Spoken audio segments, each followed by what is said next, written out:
Hello everyone, আসসালামু আলাইকুম। নতুন একটি ভিডিও নিয়ে আবারও হাজির হয়ে গেলাম।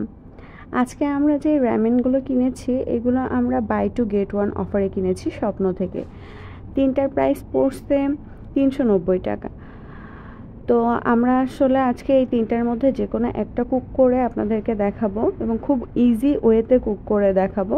এবং এই ওয়েতে যদি আপনারা র্যামেন বানিয়ে খেয়ে থাকেন তাহলে দেখবেন খুবই টেস্টি হয়।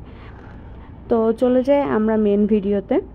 তো ফার্স্টে আমি একটা পাত্রে পানি গরম করতে দিয়ে দিয়েছি র্যামেন বয়েল করার জন্য। এখন আমরা তিনটার মধ্য থেকে হট স্পাইসি চিকেন র্যামেন সেটা রান্না করব। তো এই পর্যায়ে পানিটা বেশ গরম হয়ে গিয়েছে। এখন আমরা ড্রাই র্যামেনটা একটু ভেঙে গরম পানির মধ্যে দিয়ে দিব এটা বয়েল হওয়ার জন্য। এখানে দুই ধরনের মশলার প্যাকেট দেওয়া ছিল, একটা ছিল হচ্ছে চিলি অয়েল আর একটা ছিল সিজনিং। তো র্যামেনের মূল উপাদান মূলত এই দুইটা মশলাই, যেটা অলরেডি র্যামেনের প্যাকেটের মধ্যে দেওয়াই থাকে। তো এক্সট্রা আরও একটা মশলা বানিয়ে নিতে হবে, সেটা আমরা এখন বানিয়ে নিচ্ছি। একটা বাটিতে সামান্য পরিমাণে চিলি ফ্লেক্স নিয়ে নিয়েছি, এরপরে 2 কোয়া মতো রসুন কুচিয়ে নিয়েছি আর নিয়ে নিয়েছি ক্যাপসিকাম। এটা আপনারা কেউ দেখে আবার মরিচ ভাববেন না, এটা হচ্ছে জালাপিনো বলা হয়ে থাকে বা ক্যাপসিকামও অনেকে বলে থাকে। দেখতে অনেকটা মরিচের মতো কিন্তু আসলে স্বাদটা ক্যাপসিকামের মতোই। তো এখানে আমি 1 টেবিল চামচ পরিমাণ সয়া সস অ্যাড করে দিচ্ছি আর দিয়ে দিচ্ছি সামান্য পরিমাণ চিনি। এখন আমি একটা ফ্রাইং প্যানে অল্প একটু তেল দিয়ে তেলটা খুব ভালো মতো গরম করে নিব। তেলটা গরম হয়ে গেলে যে মিশ্রণটা আমি বানিয়ে রেখেছিলাম তার মধ্যে গরম তেলটা দিয়ে দিতে হবে।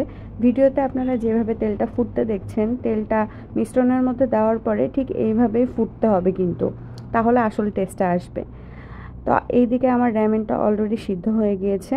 এখন এটা সুন্দর মতো ঢেলে নিব এবং একটু ঠান্ডা পানি দিয়ে এটা ঠান্ডা করে নিব। কারণ গরম থাকলে এটা আরও বয়েল হয়ে যাবে, সেক্ষেত্রে অনেক নরম হয়ে যাবে। এখন একটা বোল নিয়ে যে মিশ্রণটা আমি বানিয়ে রেখেছিলাম মিশ্রণটা দিয়ে দিলাম। এই পর্যায়ে এর মধ্যে আমি দিয়ে দিব চিলি অয়েলটা। তো চিলি অয়েলটা দেওয়ার পরে যেই র্যামেনটা আমি বয়েল করে ঠান্ডা করে রেখেছিলাম র্যামেনটার মধ্যে দিয়ে খুব সুন্দরভাবে নাড়াচাড়া করে মশলাগুলোর সাথে খুব ভালো করে র্যামেন মিক্স করে নিব।